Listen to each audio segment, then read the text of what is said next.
Hey guys, so today I want to tell you about Jesus. Really though, this video is going to be part of my spiritual teacher series, and the goal of it is hopefully to explain and help you to understand religious people in your life, understand the purpose of religion, understand not only the handicaps of religion, but the gifts of religion, and help to understand people around you. Now, this might be a flawed assumption on my part, but most people I talk to who get into non-duality and get into meditation have an atheist or agnostic or kind of loosely religious background. And I talked to someone who grew up in a Muslim culture, and that was like everybody around him was Muslim. It was very ingrained in his culture. And where I grew up was very ingrained Christian. And I found that we had so many similarities, even though the religions were entirely different, that we were sort of coming at non-duality from the same direction. And this video is particularly to help you if you're coming from the opposite direction, to understand religion and understand more of the positives and why people think that, and why it's not something we necessarily have to fight, but something that can come through.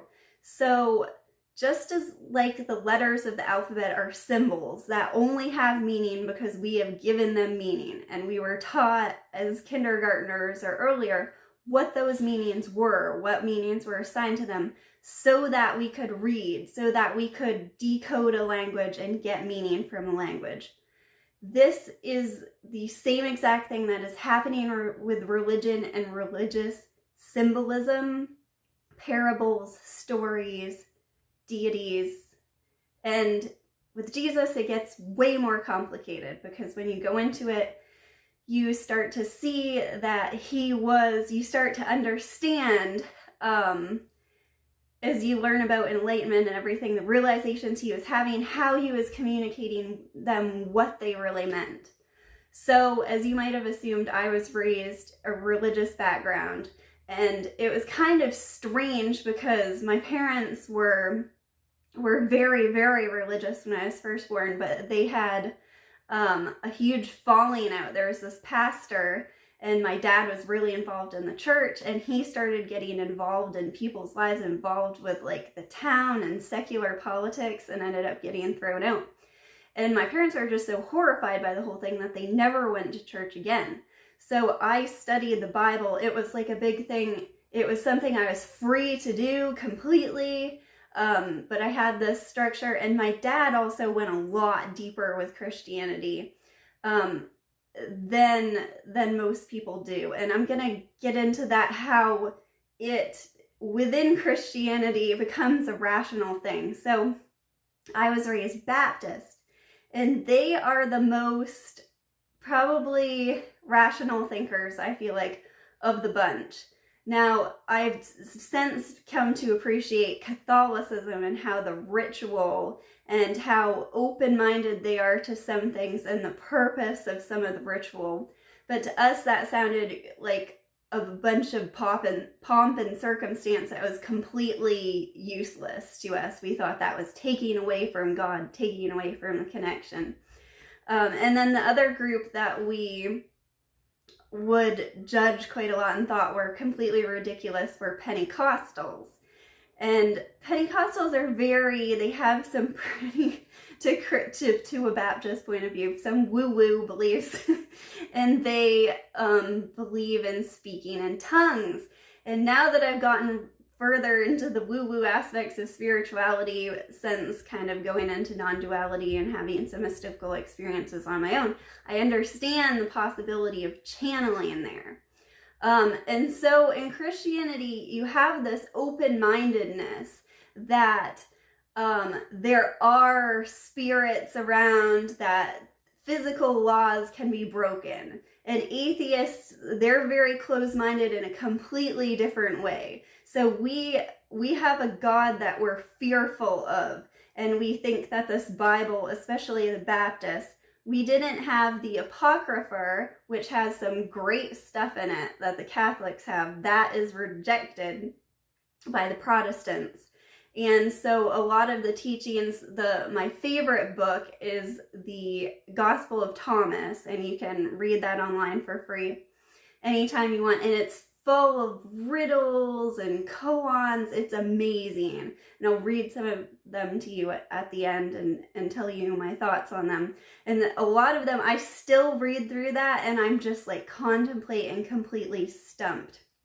And so as a kid, when I read through my Bible, it was mostly the words of Jesus that I focused on that grabbed me. And I so wanted to understand what he meant, and I wanted it to resonate in a deep way. I wanted to feel the meaning of it. And having let that go, it was later on that I understood the significance of that and the significance of religion and how much it had paved the way, even though I had let go of it and wanted to live a more rational life.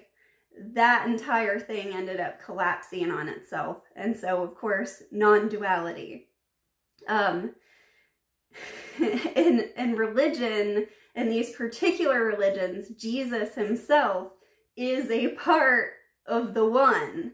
And so this is all, it is a path, and everybody you know in your life who's religious, they're on that path, and it's moving through a religion. And sometimes it feels like you're letting go of it, and sometimes it comes back and smacks you in the face. And as you get into non-duality and you get into different traditions, you see Ramana Maharshi, there's this devotion, there's this great devotion. And the same thing can happen if you've had a Christian upbringing, this devotion of Jesus Christ as a figure and the symbolism. And like I say, it is a language. That's what's going on here. And so when you read through the Gospels again, you see what Jesus was trying to point to. And so he wasn't trying to get people to let go of the Jewish religion, but to understand it in a deeper way. And that's what we need to do, is to try to help people to understand Christianity in a deeper way. It's nothing that they necessarily need to let go of. And so he did the same exact thing with them. And a lot of the closed-mindedness that he reached were on two things. That he was saying that he was God. So he had the I am God realization, which is very, very dangerous thing to say. Still today, very dangerous thing to say, and can be taken even by people who embrace it the wrong way. And yet, to not say it can lead to the misunderstandings that Christianity has had for 2,000 years as well. And so when you're looking at Christianity from the understanding of hearing people say I am, the meaning of I am, and then you look at his words, it makes a lot more sense what's happening. So the verse, I am the way, the truth, and the light, no man comes to the Father but by me, gets misinterpreted. The me is the I am, gets misinterpreted. The way, the truth, and the light are kind of thrown out, and the focus is on this particular. And so when you read the Bible, you kind of see how Christians had to come up with some, and that's a difficult thing. Like, what exactly saves you? What exactly is faith? Do you have to say the right words? And that's what I had a hard time with. And also that hell and the teachings, the like foundational teachings I was supposed to have been taught about salvation and hell didn't jive with any of it. And the love that I was seeking and the love that Jesus taught and that shined through to me even as a child didn't jive with the idea of hell, and didn't jive with the idea of time and having people who lived and died before. None of it made any sense. And so when I was a kid, I like reading through the Bible, I understood how people had just come up with these assumptions and built on these assumptions without even reading the words of Christ and only the words that they had recorded. So it gets really confusing. And then the big like pivotal verse is, "For God so loved the world that he gave his only Son, that whosoever believeth in him shall have eternal life." Man, I feel like I'm in Bible school again. So shall not perish, the die before you die, Buddhism, meditation on death, but have eternal life, that there is no you, no self. And this makes so much sense, and it's a beautiful thing to have these understandings like marry in with Christianity and to understand that. And you can also, like, through his struggles, you can see the same things that are happening now. So he was constantly asked by, like, the Pharisees were like the academics of the age. And of course they were all Jewish, and they all were like very well schooled in their religion and their traditions and their rules and their laws. And so his like pushing against the dogma of the Pharisees and criticizing that, and them constantly asking if he was demon possessed or if he was from the devil, was a very interesting thing. And driving out demons and the miracles. Now, to Christians, they don't really know what to do with the miracles. They assume that since he was God, that he had these abilities. But when you go deeper into non-duality and mystical experiences, these become something that you start to understand. The whys, the little things that he said. Now, as a kid, I'd read through and I'd be like, oh, go forth and tell no one. And it was this insight I'm stealing from Abraham Hicks. It's not my own. But when you tell someone something, when you speak about a mystical experience, but you're still kind of like shaky about it, and they're like, "You're crazy, that didn't happen," then you start to doubt yourself. Unless you're really, really like firmly rooted in being, you're gonna start to doubt yourself. And so that, like, his constantly things throughout that he said, like, go forth and tell no one, that I always wondered about, suddenly made sense to me. And so he's constantly accused of like these powers, they're coming from demons, or what you're saying is demonic, it's of the devil. And today that's like, you're crazy. And we have I'll make an entirely new video about that, but that's how we pass off things, as we say in the atheist, to an atheist, to a Christian, it's demonic, it's the devil. To an atheist, it's craziness. And even today, our Christians are more like atheists than they aren't. They really believe in rational. They believe that there's this magic way, that through thought, it's all through thought. They believe that salvation is through thought, and they've taken away most of the feeling through it. And that's exactly what the rational mind does. And it's easy to see the flaws in Christianity without seeing the open-mindedness, that when you're believing, there has to be a God with these powers too, that you have an open mind to. And so growing up, I had these realizations, and had changed my views to be more in line with how I felt, with getting rid of the hell idea, with love and compassion and everything. And so what I hated the most, and what just like provoked me the most, was other Christians around me, who were most of my the people around me, and most of the people I gravitated to and felt safe with as well. But I was constantly at odds with them, because they I felt like they weren't really passionate about it, that they were just like saying the words because they were afraid. And I did not see at the time that reaction itself was fear on my part, that I wanted to be liked by them. I wanted to be accepted by my community, but I knew in my heart that it was too different, that I couldn't say what I wanted to say without causing huge turmoil. And I always wanted to speak about it. I loved speaking about religion and talking about it and debating it and everything.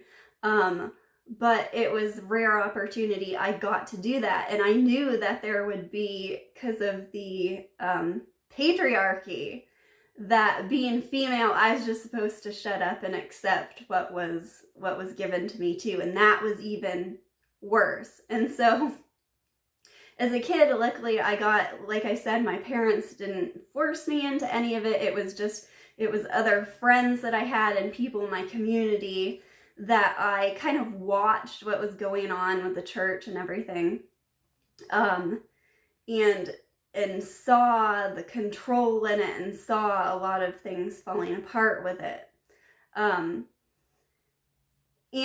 now the way I look at it is that we react against what is in ourselves, what we within ourselves want to change about us. And so that was my complete non-acceptance and not loving and not seeing how they were open to something, and how that was good, and that was all part of the path and all part of the unfolding, and how they were me.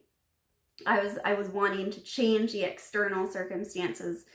I was wanting it to be different, instead of just going in the direction and being courageous. It was my fear that caused me to feel angry against the limitations that I felt were being enforced on me, but really weren't. So I want to share some of the verses from the Gospel of Thomas, which is really non-dual and awesome. And so one is, the disciples said to Jesus, "Tell us, how will our end come?" Jesus said, "Have you found the beginning then, that you are looking for the end? You see, the end will be where the beginning is. Congratulations to the one who stands at the beginning. That one will know the end and will not taste death." And so, strange loop, non-duality, there's a really good one. There's another verse in the Gospel of Thomas that says, "Turn over a rock and there I am," which I love. I love and that literally happened. I had this intuition to turn over a rock, and there's fossils imprinted all on the other side. And it's this connection with nature that, and what's unseen, and shows itself that it's everywhere. It's just a great pointer that I am is everywhere. And then the next one, Ramana Maharshi gave me this insight about connection with feeling and connection with meditation being a great analogy for that, being like a baby nursing. And Jesus has the same in the Gospel of Thomas. It says, Jesus saw some babies nursing. He said to his disciples, "These nursing babies are like those who enter the Father's kingdom." They said to him, "Then shall we enter the Father's kingdom as babies?"